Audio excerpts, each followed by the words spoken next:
तो आदाब, नमस्कार, गुड इवनिंग, सत श्री अकाल। एक बार फिर आप तमाम लोगों का स्वागत है क्राइम तक की कहानी के इस एपिसोड में। उम्मीद है पूरी फैमिली अच्छी होगी, अपना ख्याल रख रही होगी, अपनों का ख्याल रख रही होगी।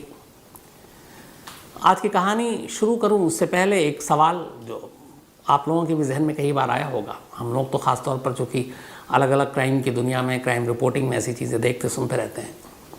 मुझे लगता है इस देश में नहीं, पूरी दुनिया में ना मालूम ऐसी कितनी मौत होगी जिसका सच कभी सामने नहीं आया, जिसे लोगों ने समझाया कि बीमारी से मर गया, दिल का दौरा पड़ने से मौत हो गई या कुछ और चीज़ें, लेकिन असल में वो सारी साजिश थी, कत्ल।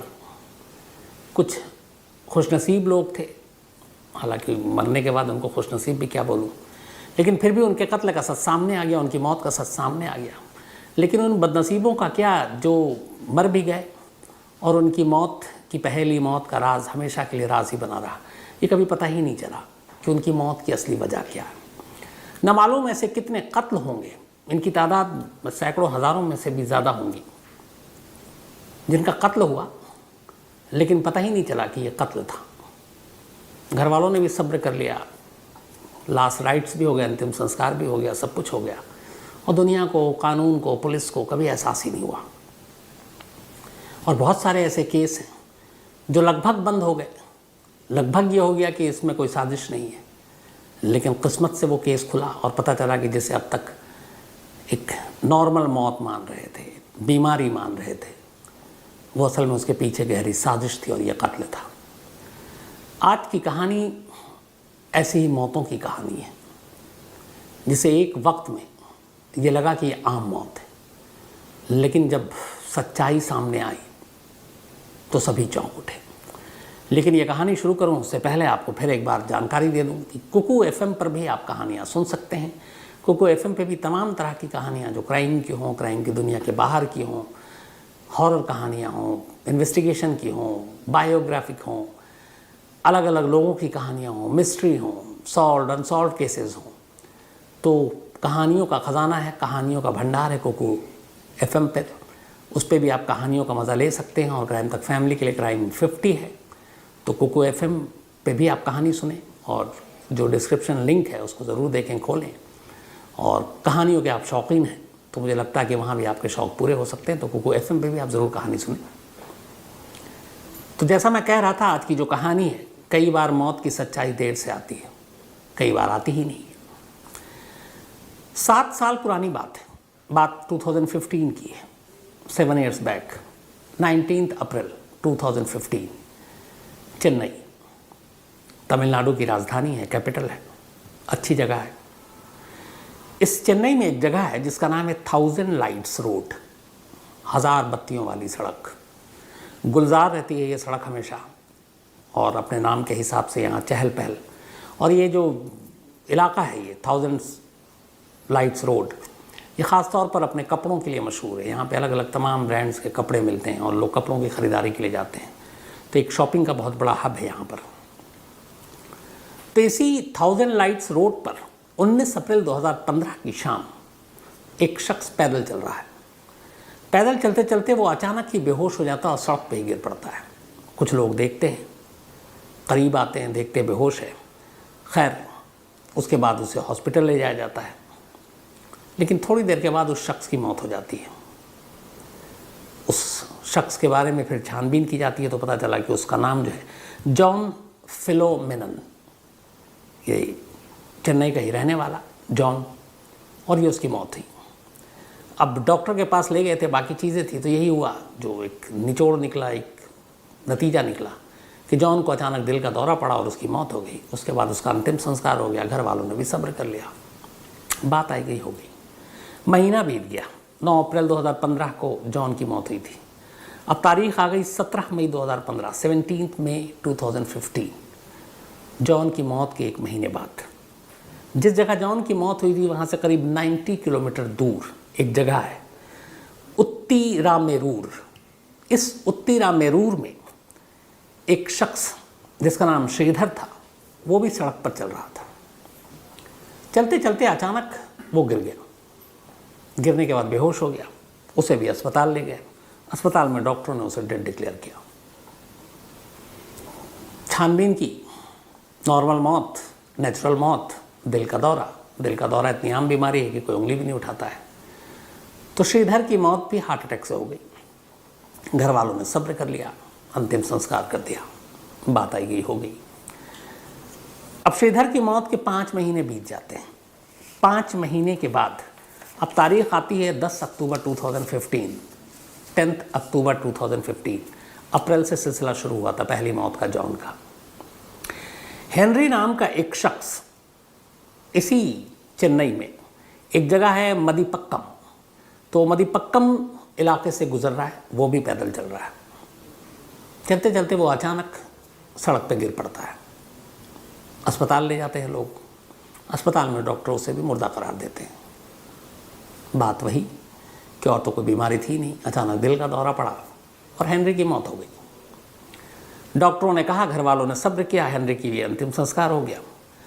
अब ये तीनों जो मौत हुई सड़क पे चलते हुए, इन तीनों में ऐसी कोई चीज़ नहीं थी जो पुलिस के भी कान खड़े करे। तीनों का जुरिसडिक्शन भी अलग था, फासले भी थे। पहली मौत से दूसरे मौत का फासला 90 किलोमीटर, दूसरी से तीसरी का करीब 60 किलोमीटर। तीनों का आपस में कोई रिश्ता नहीं, तीनों एक दूसरे को जानने वाले नहीं, कोई लिंक एस्टैब्लिश नहीं हो रहा है। तीनों अलग अलग पुलिस स्टेशन। पुलिस ने भी इतनी जहमत नहीं उठाई कि इन कड़ियों को जोड़े। और फिर ये लगा कि एक नॉर्मल सामान्य मौत है, सड़क पर चल रहा, अचानक दिल का दौरा पड़ा। डॉक्टरों ने भी कहा और लाश हवाले कर दिया घर वालों ने, कि घर वालों ने अंतिम संस्कार कर दिया। 3 मौत हो गई, किसी को भनक नहीं मिली, परिवार ने भी सब्र कर लिया। और ये मौत एकदम खामोशी के साथ। 2 साल बीतते हैं। 2017 9 जनवरी। अब शहर बदल गया है, चेन्नई से दिल्ली। दिल्ली के सदर बाज़ार एशिया का सबसे बड़ा होलसेल मार्केट, सस्ता मिलता है वहाँ सामान। सदर बाज़ार में एक शख्स रवि कुमार जिसका नाम, वो चल रहा है। अचानक चलते चलते उसके गर्दन पे कुछ चुभता है, वो भी गिर जाता है। बाद में उसकी भी मौत हो जाती है। चेन्नई के इन 3 मौत के 2 साल के बाद की ये दिल्ली की कहानी है। तो दिल्ली की कहानी को अब हम साइड में रखते हैं। तो चेन्नई में 3 मौत हो चुकी। अप्रैल से शुरू हुआ और अक्टूबर 2015 तक, अक्टूबर 2015, अप्रैल 2015 में पहला हुआ, दिन मई में दूसरा और अक्टूबर में तीसरा। तीनों को लेके कोई शोर शराबा नहीं, पुलिस को भी कोई उलझन नहीं, पुलिस को भी कोई शक नहीं। अब इन मौत को भुला दिया गया तीनों को। तीनों के घर वाले भी अपना सब्र करके बैठ गए कि ऊपर वाले की मर्जी, तीनों की मौत हो गई। तीनों के परिवार यही सोच रहे हैं। इस दौरान में अब 1 साल बीत जाता है। अप्रैल 2016 का महीना आ जाता है। 4 अप्रैल 2016 को चेन्नई के ही इंजम बक्कम इलाके में रहने वाले एक बिजनेसमैन जो करोड़पति, वो इलाके के पुलिस स्टेशन में पहुंचते हैं। 4 अप्रैल 2016। करीब 41 साल उनकी उम्र थी। इन बिजनेसमैन की नाम था स्टीफन। रियल एस्टेट का बिजनेस था इनका, करोड़ों की प्रॉपर्टी थी, रसूख वाले आदमी थे। पुलिस स्टेशन में जाने के बाद ये रिपोर्ट लिखाते हैं कि उनके घर से लाखों रुपए की ज्वेलरी चोरी हो गई है और कैश भी। अब एक बड़े आदमी बिजनेसमैन का मामला चोरी का, पुलिस भी फ़ौरन हरकत में आती है। पुलिस एफआईआर लिखती है, तफ्तीश शुरू होती है, पुलिस जांच करती है। सबसे पहले घर के आसपास के सीसीटीवी फुटेज को खंगालती है और सीसीटीवी फुटेज से चोर तक पुलिस बहुत आसानी से पहुंच जाती है। इस एरिया में लगे सीसीटीवी फुटेज में पुलिस को 3 ऐसे संदिग्ध चेहरे दिखाई देते हैं जिनको देखकर जो स्टीफन बिजनेसमैन है वो भी पहचान जाते हैं और कहते हैं कि हाँ, और जिस वक्त चोरी हुई उसी वक्त की ये तस्वीरें थी। अब पुलिस इन तीनों को उठा लेती है। इन तीनों में से 2 तो वो था जो स्टीफन का पुराना ड्राइवर था, एक बालाजी और दूसरा गुरग आनंदम, और तीसरा था सतीश। अब जो बालाजी और गुरग आनंदम ये दोनों स्टीफन के पुराने ड्राइवर थे। जो सतीश था ये इंजीनियर था, लेकिन स्टीफन का जानकार था पुराना। अब इन तीनों को जब पुलिस ने उठाया, इनसे पूछताछ की, तो आखिरकार इन्होंने चोरी की बात कबूल कर ली।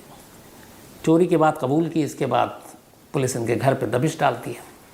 लेकिन जब दबिश डालती है तो बाकी दोनों ड्राइवर के घर से तो कुछ नहीं मिलता, लेकिन इंजीनियर सतीश के घर से इन चोरी के माल के साथ साथ 2 ऐसी चीज़ें बरामद होती हैं जिससे पुलिस चौंक उठती है। एक 9mm के 2 पिस्टल और दूसरा करीब 1 किलो पोटेशियम साइनाइड, एक जहर। अब 9mm का जो पिस्टल है वो हमारे यहाँ इलीगल है, आम आदमी कोई भी सिविलियन नहीं रख सकता। 9mm का पिस्टल सिर्फ फोर्सेस इस्तेमाल करती हैं, ख़ासतौर पर पुलिस। अब 9mm का पिस्टल रखना ही अपने आप में जुर्म है, और 2-2 9mm का पिस्टल सतीश अपने घर में क्यों रखा है और इतनी मात्रा में 1 किलो जहर उसने क्यों रखा है। अब पुलिस के कान खड़े हुए। पुलिस ने कहा कि इस सतीश का सिर्फ चोरी से कोई मामला नहीं है, बल्कि इसके पीछे कुछ और भी मामला है। पुलिस ने उससे पूछा, सतीश ने बोला कि नहीं, ये तो बस मैंने यूं ही रखा, पिस्टल मेरी सुरक्षा के लिए है, जहर पहले का पड़ा हुआ था, कुछ ज्वेलरी को साफ़ करने के लिए, साफ़ सफाई में भी यूज़ होता है, उसके लिए। उसने पुलिस के सामने मुँह नहीं खोली। लेकिन उस वक्त वहाँ की पुलिस को शक हुआ कि मामला कुछ और है, ये सिर्फ चोरी तक बात नहीं है। अब पुलिस ने गुपचुप तरीके से सतीश के बारे में तफ्तीश शुरू की, सतीश की पूरी कुंडली खंगाली। पता चला कि सतीश की एक बीवी है और 2 गर्लफ्रेंड। अब सतीश की जो बीवी थी सतीश का पूरा नाम था स्टीफन सतीश, उसका नाम था मैरी रोजलीन। पता चला कि मैरी में और सतीश में अक्सर अनबन रहती थी, झगड़ा होता था। बात इस कदर बिगड़ी झगड़े में कि 2015 में मैरी रोजलीन अपने भाई के साथ जाकर पुलिस स्टेशन में रिपोर्ट लिखा दी सतीश के खिलाफ, मारपीट का और सब कुछ। अब मैरी रोजलीन का भाई और सतीश के साले का नाम था जॉन फिलोमेनन, वही जॉन फिलोमेनन जिसकी अप्रैल में पहली लाश मिली थी 1000 लाइट्स रोड के पास। अचानक गिरकर उसकी मौत हो गई और फिर दिल का दौरा कहा गया और मर गया। अब जैसे ही पुलिस ये जांच कर रही है और इस तफ्तीश में फिलोमेनन का नाम आया तो पुलिस के कान खड़े हो गए। उन्होंने अब चेन्नई के सारे रिकॉर्ड्स निकालने शुरू किए। फिर मैरी रोजलीन से बातचीत की, सतीश की पत्नी से, तो उसने बताया हमारे भाई की मौत ऐसे से हो गई थी, लेकिन दिल का दौरा बताया था।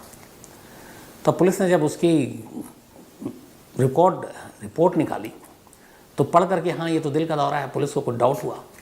पुलिस ने कब्र खुदवाई और जॉन फिलोमेनन की लाश को दोबारा निकाला और इसका कहा कि आप दोबारा ऑटोप्सी करो और इसकी फॉरेंसिक जांच करो।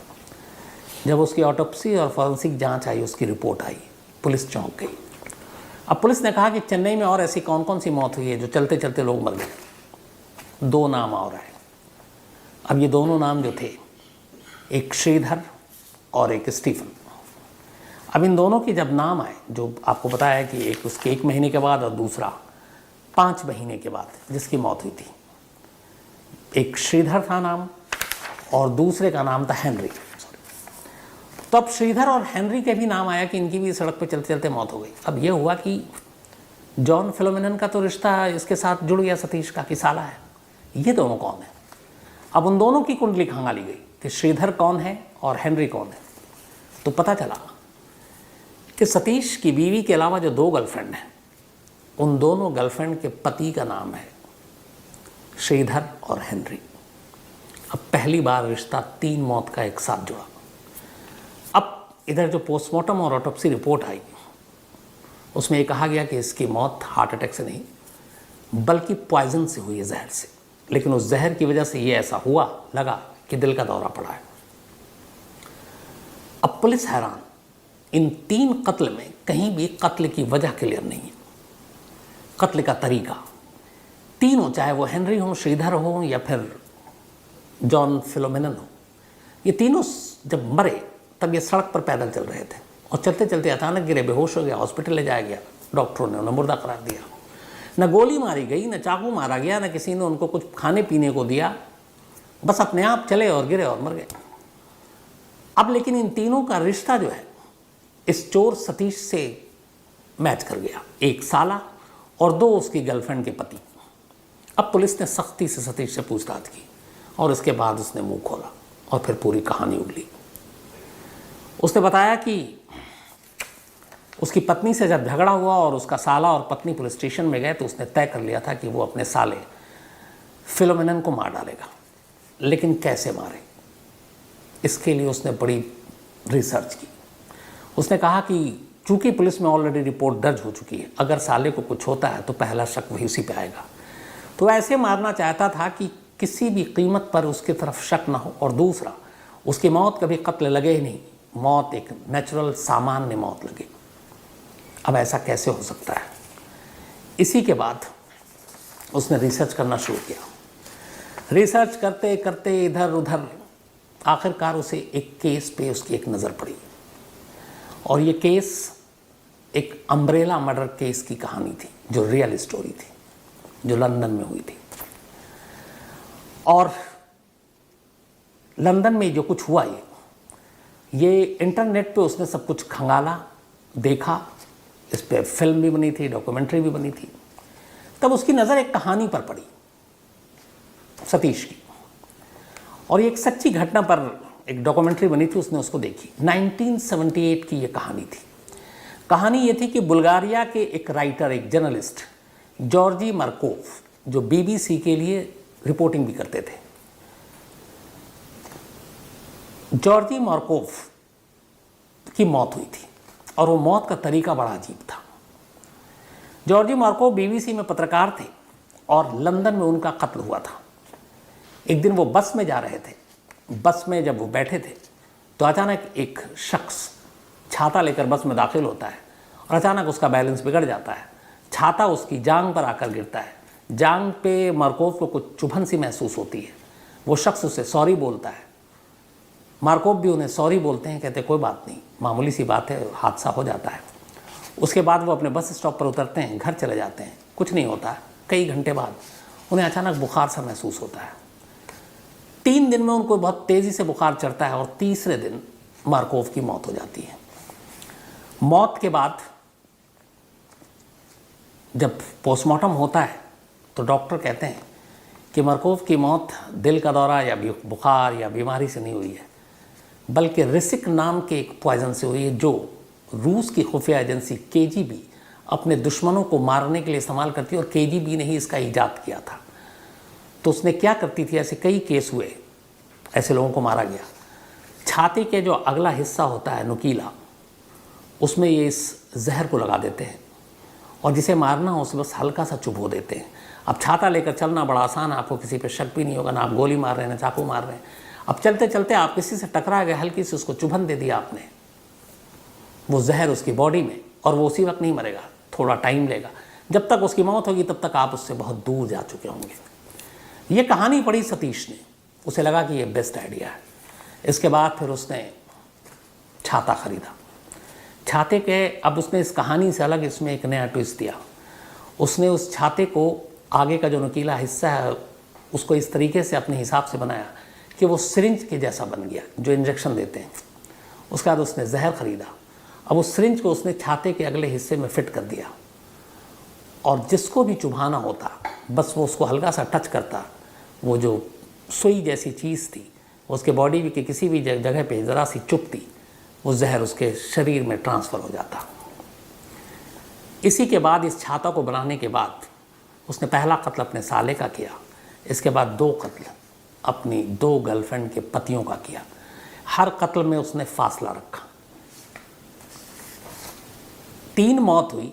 चेन्नई पुलिस कुछ नहीं पता कर पाई, लेकिन एक चोरी के केस ने इन 3 मौत का राज फाश कर दिया। अगर ये चोरी न हुई होती और उस चोरी के ज़रिए पुलिस उसके घर तक न पहुंचती और घर पे उसे वो जहर न मिलता, 9mm की पिस्टल न मिलती, तो शायद सतीश का ये सच कभी सामने नहीं आता। और मौत देने का ऐसा तरीका इंडिया में, जो कि केजीबी और जैसे जासूस और ये लोग करते थे, ये हिंदुस्तान में अपने तरह का पहला ऐसा इंसिडेंट था जिसमें इस तरीके से अम्ब्रेला के ज़रिए, छाते के ज़रिए 3 इंसानों को मौत के घाट उतारा गया।